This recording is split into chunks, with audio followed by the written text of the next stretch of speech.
Ironically, Candace Parker is in a little bit of a hot seat right now. Yeah, she probably should go to Chicago. What happens when speaking the truth about basketball puts your own family in the crosshairs? This isn't about trash talk on Twitter, where fans arguing about highlight reels. What unfolded around Candace Parker over the last few weeks represents something far darker and far more revealing about the culture surrounding the WNBA. For the first time in league history, a simple player ranking didn't just spark debate, it unleashed a coordinated storm of online hostility so extreme it spilled beyond the court, beyond the studio, and into the personal life of one of the most respected legends the game has ever seen. Imagine this. You've built your career on championship banners and MVP trophies. You've earned credibility by playing at the highest level and then transitioning into a role as a national analyst where your job is to evaluate players honestly. You sit down, rank talent tiers based on performance, and explain your reasoning. That's supposed to be the job. But in today's environment, doing that job honestly can trigger a wave of retaliation designed not to debate your basketball opinion, but to silence you entirely. And here's where the story takes its most disturbing turn. This retaliation didn't just target Candace Parker, it targeted her daughter, a teenager, someone with nothing to do with basketball, suddenly dragged into the spotlight as faceless accounts flooded her social media with harassment. When the mob can't shake the credibility of a three-time champion, they aim lower. They go after family, sending a message, cross certain players, and we'll make your loved ones pay the price. That's not fandom. That's not debate. That's intimidation. And the fact that it happened at all tells us more about the hidden power structures shaping WNBA coverage than any highlight or box score ever could. Because this isn't really about whether Angel Reese deserves a C-tier ranking. It's about why a league built on celebrating women's empowerment has allowed a protection culture so toxic it's willing to destroy families just to defend certain narratives. And the more I dug into this story, the clearer it became. Candace Parker's ranking lit a fuse that exposed something the mainstream media doesn't want you to see. A carefully guarded system of silence, favoritism, and intimidation designed to protect a few at the expense of the truth. So, buckle up, because what you're about to hear isn't just about one ranking or one player. It's about how far powerful networks will go to control the conversation and what happens when someone refuses to play along. The match that lit this firestorm wasn't some scandalous off-court story.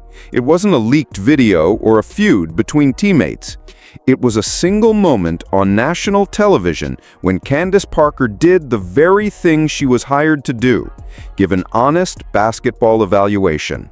When asked to rank players by tiers, Parker placed Angel Reese in the C tier. Not D, not unranked, C tier. Respectable, but not elite. To any objective analyst, the reasoning was straightforward. Parker explained that top-tier players, the A's and S's, are defined by their ability to carry a team, be a primary offensive option, and consistently dominate at a championship level. Angel Reese, as talented as she is, has built her reputation on offensive rebounding, hustle, and energy plays. Important contributions, yes, but not yet the skill set of a franchise-carrying star. In another era, this would have been a normal segment, an analyst giving her opinion, backed by clear criteria. Some fans might disagree, some might nod along, and the conversation would move on. But in today's WNBA ecosystem, Parker's words didn't land as analysis. They landed as a violation. A crack in the unspoken rule that certain players, especially those who've become cultural icons, must only be praised, never critiqued. The reaction was instant. Reese supporters swarmed social media, accusing Parker of disrespect, bias, and jealousy. But here's where things shifted from predictable fan outrage to something coordinated. Instead of sticking to basketball arguments, the attacks took a personal turn. Insults weren't just aimed at Parker. They spilled over to her daughter's Instagram, where comments ranged from mocking to outright harassment. That's when the alarm bells went off. This wasn't the usual heat analysts get when they criticize a fan-favorite player.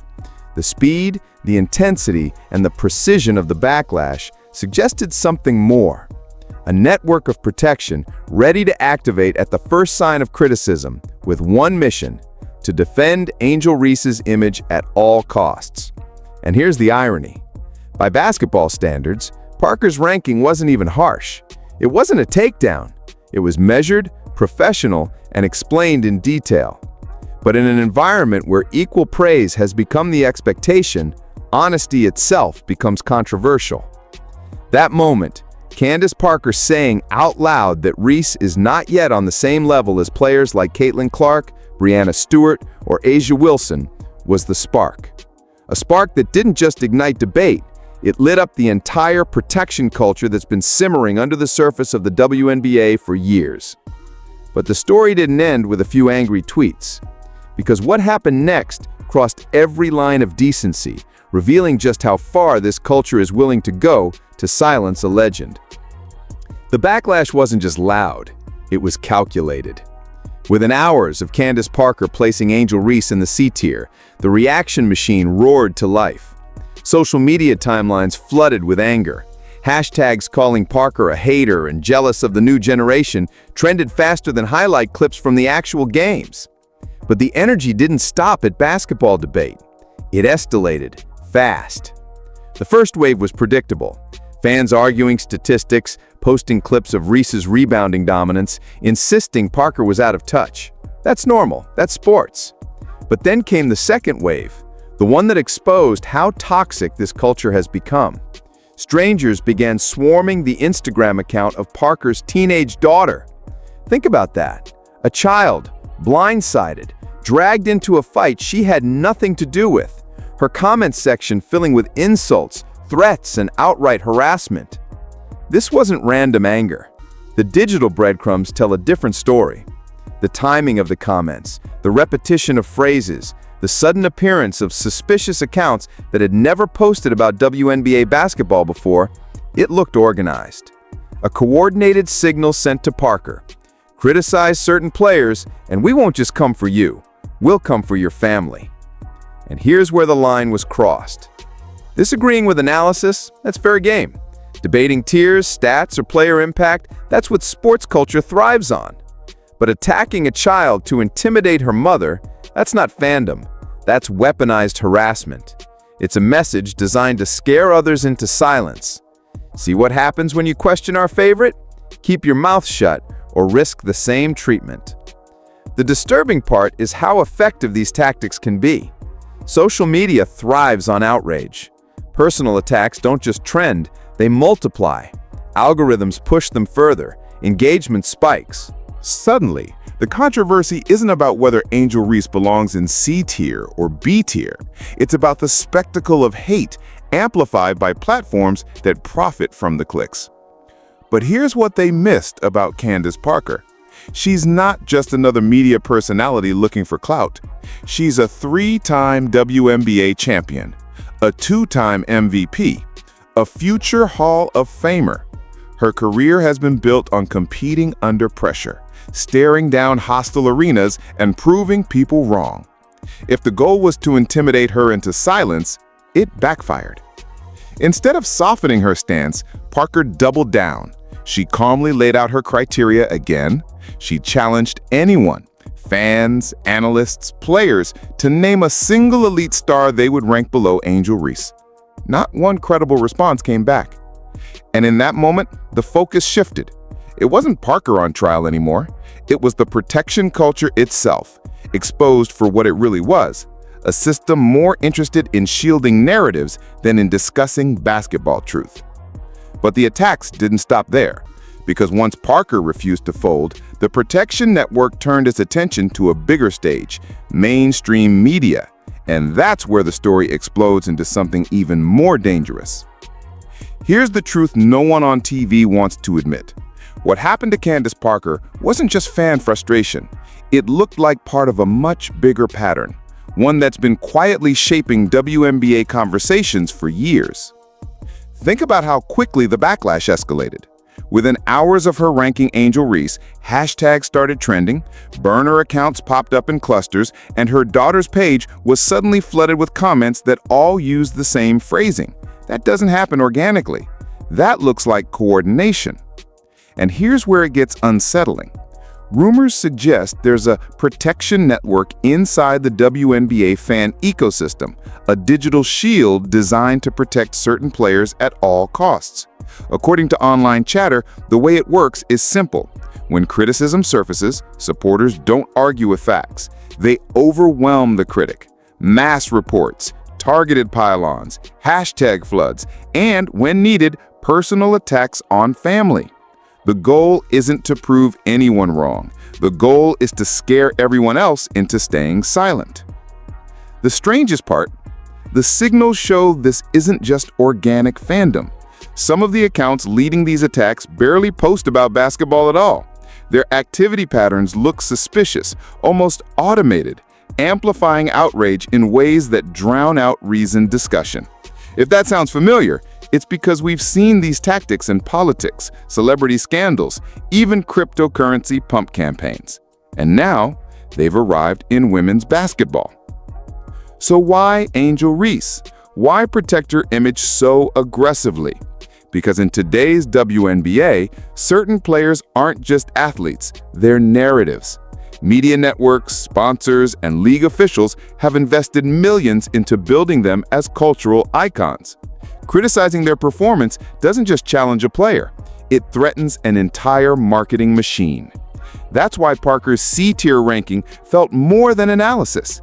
It felt like sabotage to the people protecting the narrative. If Reese isn't an elite superstar, if she's still developing instead of dominating, then the story the league has been selling starts to unravel. And that story is worth far more than one player's reputation. But here's where it gets even darker. Some online reports claim cryptocurrency groups have begun latching on to WNBA controversies, using coordinated outrage to drive traffic and then quietly pumping digital coins in the background. Wild? Yes. Proven? Not yet. But the timing of sudden coin surges alongside high-profile disruptions at WNBA games is raising serious questions about who benefits from stirring up chaos. What is fact, however, is this. When Parker criticized Angel Reese, the backlash didn't follow the pattern of normal sports debate. It followed the playbook of organized intimidation. Accounts with no basketball history spamming family members, coordinated hashtags pushing one side of the story, and mainstream outlets quickly falling in line to protect the narrative instead of questioning the harassment. This isn't just about basketball anymore. This is about control. Who gets to decide what stories are told, whose voices are amplified, and what happens when someone dares to step outside the script? And that's why the next move Parker made shocked everyone. Because instead of retreating under the pressure, she leaned into the fire. Most people, when faced with the kind of online storm Candace Parker endured, would have pulled back. They'd soften their words, issue a clarification, maybe even apologize just to calm the noise. That's how the protection network usually wins, by making critics regret ever speaking up. But Candace Parker isn't most people. Instead of backing down, she doubled down. On live television, she repeated her ranking of Angel Reese. Not with malice, not with disrespect, with clarity. She calmly explained that when she evaluates talent, she uses the same framework she applied throughout her own career. Can this player carry a team? Can they be the number 1 or number 2 scoring option on a championship contender? Can they dominate in the biggest moments, not just show flashes? By those standards, Parker said, Reese is an excellent rebounder, a relentless worker, and a player with massive upside, but she's not yet on the level of Breanna Stewart, A'ja Wilson, or Caitlin Clark. And then Parker did something that silenced even her loudest critics. She issued a challenge. Tell me, which elite WNBA player are you taking Angel Reese over? Name them. List them. Go ahead. The response? Silence. No analyst, no fan, no media personality could answer her question without exposing the truth. Deep down, they knew Parker was right. Reese is talented, yes. Marketable, yes. But she hasn't yet proven she can carry a franchise the way legends do. And here's why this moment mattered. Parker didn't just defend her analysis, she defended the principle behind it, that sports commentary should be based on performance, not politics. That legends who've earned their credibility shouldn't be bullied into silence by mobs or manipulated narratives. By standing firm, she shifted the focus from her ranking to the toxic culture itself. The intimidation campaign backfired. Instead of discrediting Parker, it made her look stronger. Fans who value honesty, even those who like Reese, began rallying behind her. Clips of her calm rebuttal spread across platforms, and for the first time in the controversy, the narrative slipped out of the protection network's control. And yet, this is where things got even more dangerous, because Parker's defiance didn't just challenge fans online, it threatened the media institutions that benefit from protecting certain players. If her honesty could survive the backlash, what else could it expose? That's when ESPN, other analysts, and even former legends began entering the picture, turning what started as a ranking debate into an all-out battle over who controls WNBA discourse. The moment Candace Parker refused to bend, the fight stopped being about Angel Reese. It became about power. Because here's the uncomfortable truth. The WNBA isn't just a league, it's a product.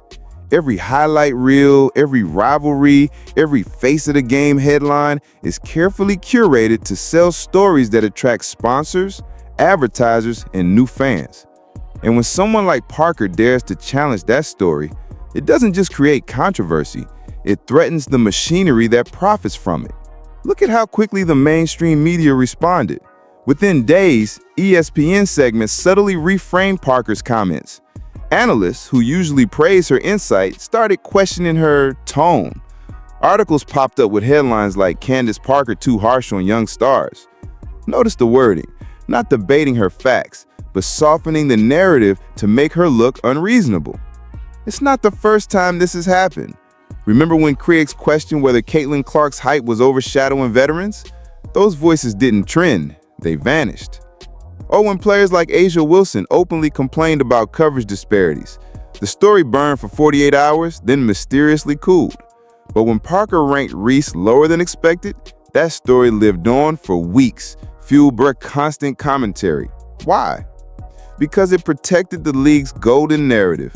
Angel Reese as a superstar cornerstone. And here's the part most people miss. Media outlets don't need to invent coordination. They don't have to order fans to attack. They just set the tone. A headline here, a clip there, a carefully worded segment, and suddenly the audience knows which side they're supposed to take. Social media takes care of the rest. But Parker's refusal to play along disrupted that cycle. By calmly defending her criteria, she exposed the gap between honest analysis and scripted narrative. She showed that if you strip away the headlines and hype, the truth is simple. Reese is good, but she isn't elite yet. That's not hate, that's reality. And the fact that reality caused such chaos revealed just how fragile the system really is. The bigger question becomes, why is the system so fragile in the first place? Why does one ranking, one comment, cause such a violent reaction? Because in today's sports landscape, narrative is currency. Sponsors don't just invest in athletes, they invest in the story around those athletes. A superstar isn't just judged by points and rebounds, they're judged by marketability, media clicks, and cultural impact. So when Candace Parker's ranking clashed with the league's investment in Angel Reese, it wasn't seen as analysis, it was seen as sabotage. And the media machine moved quickly to defend its asset. But here's the irony. In trying to protect the story, they accidentally made it bigger. By pushing back so hard, they drew more eyes, more questions, and more cracks in the illusion. Fans began asking, if Candace Parker can't be honest without being attacked, how much of what we're being told about players is actually real? And once that question takes root, the narrative is no longer under control. Because the system can handle debate, it can handle criticism. What it can't handle is exposure. And Parker had just exposed it. Legends who normally stayed quiet suddenly took sides. Lisa Leslie, for example, hinted in an interview that Parker had a point, that rankings should be earned, not gifted, no matter how much hype surrounds a young player. Other veterans agreed quietly, liking posts that supported Parker's stance without making loud public statements. In a world where silence often speaks louder than words, those likes sent a message. They were tired of seeing marketing outweigh merit. But not everyone stood with her. Several former players, some now working in media, criticized Parker for being too harsh on the new generation. They framed her comments as gatekeeping, suggesting she was trying to hold Reese back instead of lifting her up.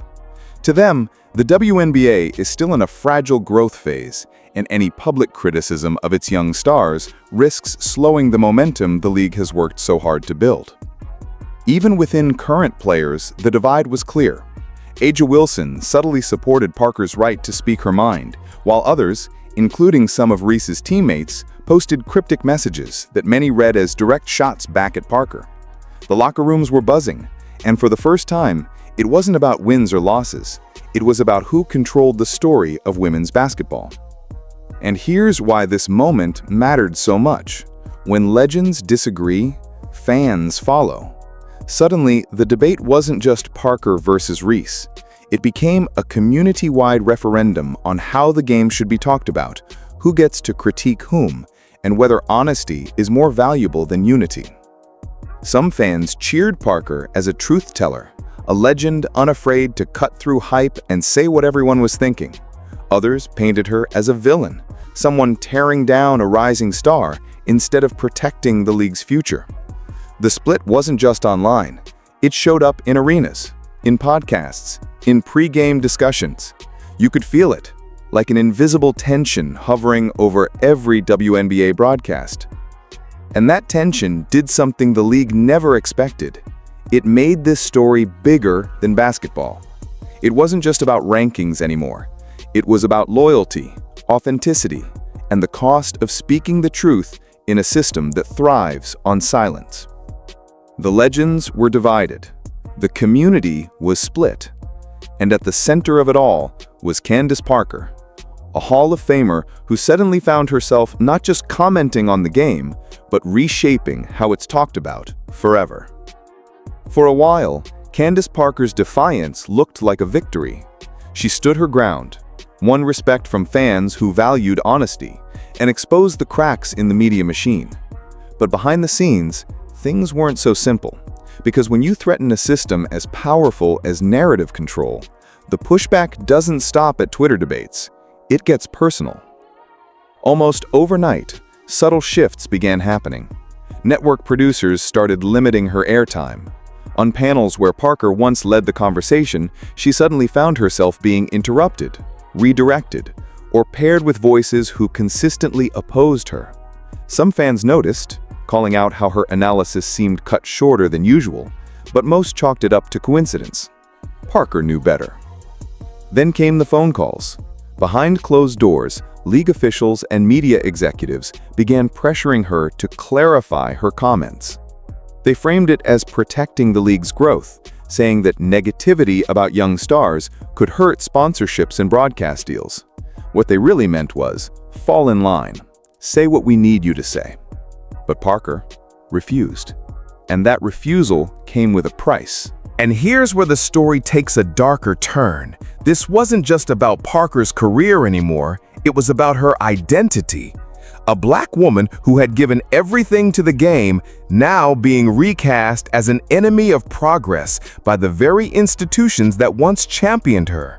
The league she helped build was now subtly erasing her, and the media platforms that profited off her insight were weaponizing her reputation against her. The pressure wasn't just external, it became personal. Friends and colleagues urged her to tone it down. Some even distanced themselves, afraid of being dragged into the firestorm. In private, Parker admitted the toll was real. The constant noise, the endless criticism, the sense of being isolated in a league she had dedicated her life to elevating. And yet, here's the part that shocked everyone. Instead of breaking under the weight, Parker sharpened her voice. She began speaking with even more conviction, exposing the contradiction between celebrating authenticity and punishing anyone who actually embodies it. But the cost was clear. The protection network had marked her, the institutions had shifted against her, and what started as one ranking of Angel Reese had now spiraled into something much larger, a battle over free expression, credibility, and control inside the WNBA itself. The question wasn't just whether Parker would survive this storm. The question was, would the league survive what her defiance had exposed? At first, it looked like just another sports controversy, a legend ranking a young star lower than expected. But by the end, it had become something much bigger, because what Candace Parker ignited wasn't just a debate about Angel Reese, it was a generational power shift in women's basketball. Think about it. Parker belongs to the era that built the WNBA. She fought through years when women's basketball barely had a spotlight, when players had to go overseas just to earn a living wage. Her generation carved the path so today's stars could thrive on endorsements, national broadcasts, and viral highlight clips. For her, respect isn't given, it's earned through sweat, grind, and consistency. But the new generation is being raised in a completely different ecosystem. Players like Angel Reese and Caitlin Clark enter the league with millions of followers, endorsement deals, and cultural relevance before they've played a single pro game. For them, stardom isn't the reward at the end of a long grind, it's the starting point. And that's the tension, two truths colliding. Parker sees the league as something sacred, where status must be proved night after night. The new era sees the league as a stage, where cultural impact can matter just as much as stats. Neither side is completely wrong, but when those philosophies clash, the fallout can reshape an entire sport. The Candace Parker Angel Reese storm wasn't just about rankings, it exposed a fault line, the veterans who demand legacy be respected, and the rising stars who believe they are the legacy in the making. Add in media corporations that amplify whichever side sells more clicks, and you've got a perfect recipe for conflict. But here's what makes Parker's stand historic. By refusing to bend, she forced the conversation. She revealed that the WNBA is no longer just about basketball. It's about narratives, sponsorships, generational clashes, and the price of authenticity. And whether you agree with her or not, she ensured one thing: no one can ignore the tension anymore. Because someday, Angel Reese will be the veteran. Someday, she'll be the one questioned by younger stars with bigger platforms and fresher hype. And when that day comes, the same cycle will repeat, unless the game finds a way to balance respect for its legends with the excitement of its future. Candace Parker may not have planned it, but her refusal to stay quiet turned her into something bigger than a commentator. She became the bridge, and maybe the battlefield, between two eras of basketball.